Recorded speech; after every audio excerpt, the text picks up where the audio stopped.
My name is LouDean. My essay is from Angels on Earth, which is a guidepost magazine. The name of my piece is My Pegasus, which is actually an excerpt from one of my early books.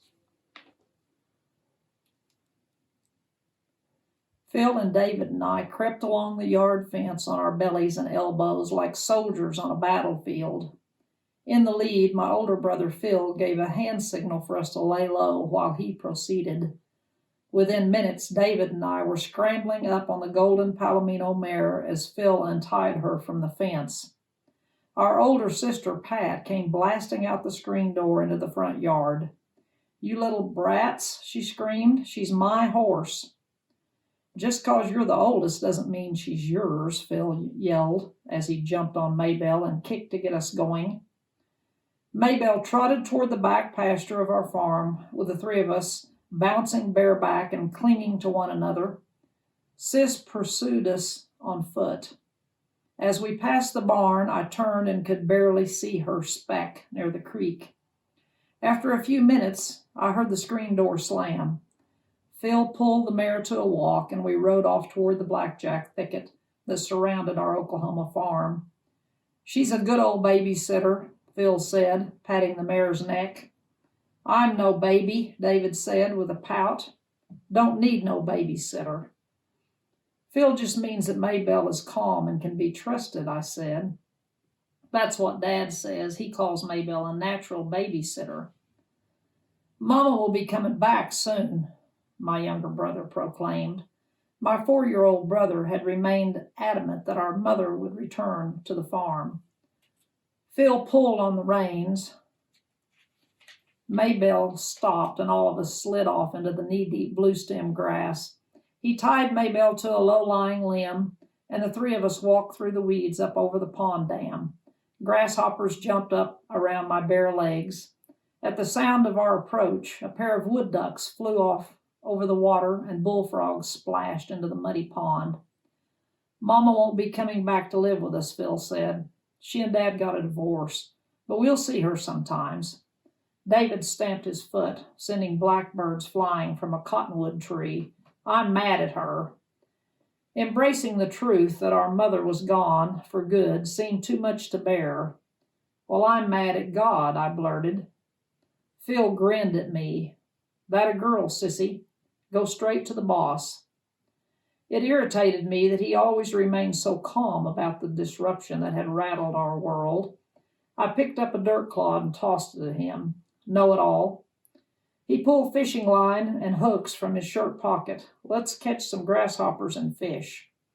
While the boys distracted themselves, I returned to Maybelle, untied her, and crawled up onto her back. I held the reins loosely so she could graze. I leaned forward and let my arms dangle around her strong neck. I listened as she pulled the grass and munched, as she blew out her breath and switched her tail. I thought about the day Mama cried, told us goodbye, and left the farm. Now Dad worked his railroad job, farmed, and stayed in a bad mood. "Gotcha," Sis screamed in triumph, grabbing the reins. "Don't take her, Sis. I like just sitting on Maybelle as she grazes." Sis motioned for me to scoot back. She grabbed a handful of long white mane and used her bare feet to climb the mare's front leg, then slid in front of me. "I like to sit on her too," Sis admitted. "Makes me feel safe somehow." There was a long silence between us. At 13, my older sister had taken on the responsibilities of the house after Mama left. Together, we'd burned cornbread and learned to fry chicken. We'd stood in the kitchen of our small farmhouse, peeled potatoes, sliced peaches, and made cobblers.